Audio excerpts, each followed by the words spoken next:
20 வயசுல நான் செய்யணும்னு ஆசைப்பட்டேன். 70 வயசாகி செய்ய முடியும். ஆனா நீ செஞ்சிருக்க.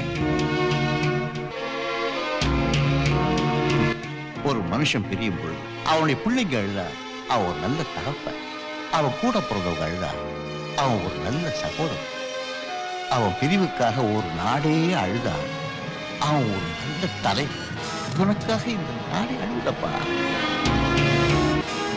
என் மரணத்துக்கு பின்னால பஸ் எரிக்கிறதோ கடையை எரிக்கிறதோ இருக்கக்கூடாது. எனக்காக ஒரு தீக்குச்சி கூட எரியக்கூடாது. எரியிற நெருப்பு உங்க மனசுக்குள்ள மட்டும்தான் இருக்கணும். கப்பல் கவரும்போது கேப்டன் மட்டும் நீந்தி கரையறது நியாயம் இல்ல கேசவன். நீங்க ரியல் கேப்டன். என்னோட மரணமும் அவங்களுக்கு பயத்தை உண்டாக்கணும். ஜெய்ஹிந்த். இந்த விஜயகாந்த் வாழ்ந்தான், இருந்தான், வாழ்ந்து கொண்டே இருப்பான். இந்த மக்களுக்காக தான் இருக்கிறதா நான் நம்புறேன். என் மக்களை நம்புறேன்.